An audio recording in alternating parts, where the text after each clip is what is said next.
I once wrote an article about an Australian fella who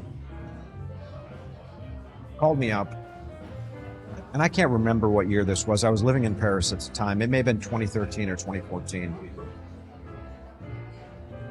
And he had a business that was just too small for me to deal with in Australia. And I talked to him a half dozen times over the years. I actually really liked the guy, and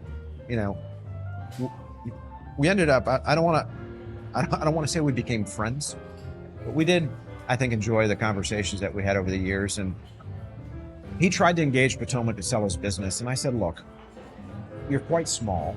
I'm not going to be able to provide you the type of service that you deserve, but I'm going to help you any way I can, because at the end of the day, I view my most important role in the industries that we cover as somebody who ruthlessly protects the business owner against the sophisticated private equity firms and the large publicly traded acquirers. I mean, at the end of the day, as the Mexican likes to call them, these are trust fund babies playing with somebody else's money.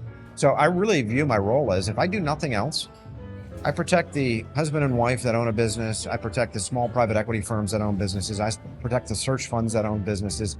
I protect people like you when you face off against the sophisticated private equity firms and strategic acquirers out there. And so I told this fellow I'm willing to help him.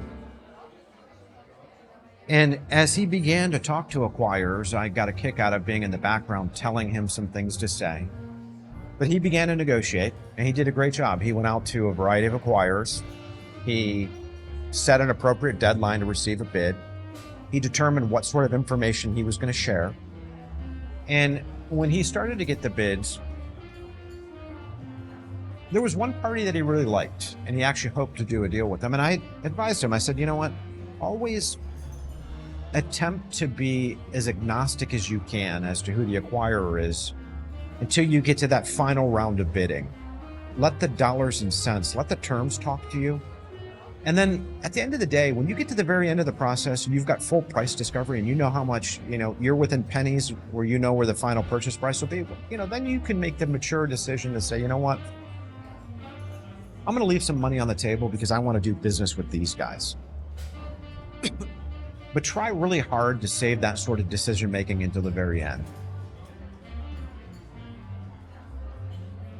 So he went through this process, and he finally got himself exactly where I wanted him to be, which was in a runoff between two acquirers.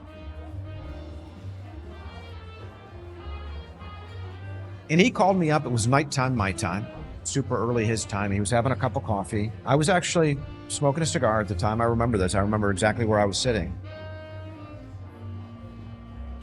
And he said, Paul, these guys got on a plane. They came over here in person, and I'm ready to go to battle. I'm going to sit down and negotiate with these last two parties. And he knew his numbers. He had everything figured out. He knew exactly the arguments he was going to make. And I said to him, this is the absolute worst thing that you could possibly do. One of the worst things that a seller could do is it's very natural to want to be a killer negotiator, to be sophisticated, to know your numbers, to, drive a hard bargain. But I tell sellers the best thing that you can be is be ignorant of the process and constantly remind those acquirers of that at every point in the process. Remind them of how much you do not know and how much you're trusting them, because if you think about a street fight, you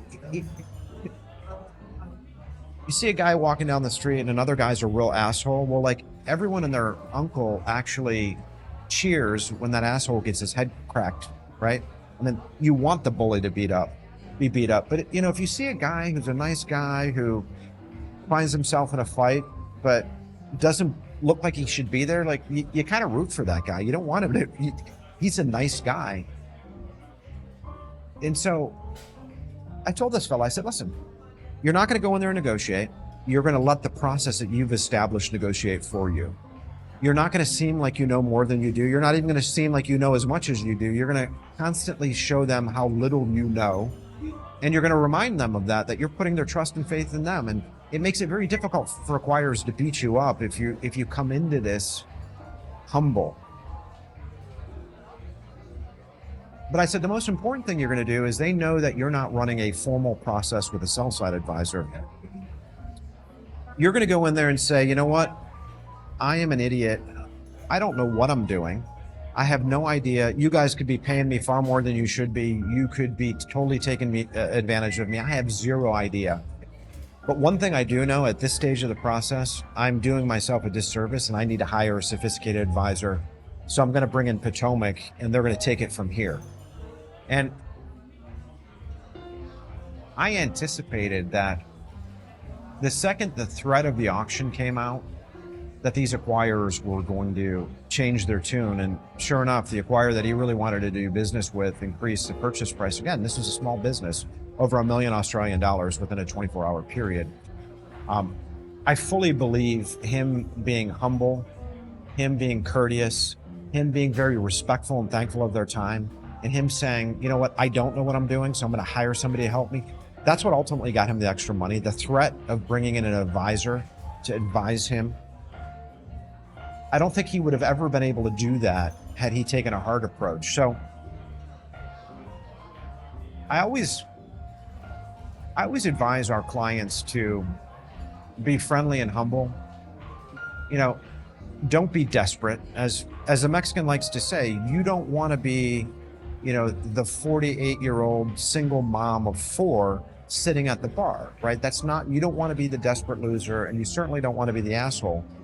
And if you time these sorts of discussions right, and you use the threat of the auction, you don't even have to negotiate. Again, like I always say, let the facts speak from themselves. If you're in a position of strength, you don't have to tell anyone that. It's usually the people that are not in positions of strength have to tell you how strong they are. So after that transaction was done, this particular seller actually offered, he said, I'm going to pay you for your time. And I said, you know what? I get great joy in doing this sort of stuff. I didn't spend a lot of time on it, and it's going to make for a good story one day. And, you know, he ended up actually sending a check over to our office, and it was a check that had no return address on it. We couldn't even figure out who it was from. And ultimately it popped up that it was him. And I was very grateful that he paid me for my time and effort. Quite frankly, he didn't pay me for that. What he paid me for is the powerful brand that we've established in this industry, that as soon as he mentioned our name, considering, you know, we do more than 70% of the global transactions in the industry, the fact that he was able to actually mention the POTOMAC name, scaring the shit out of the acquirers, to me, that was recompense enough.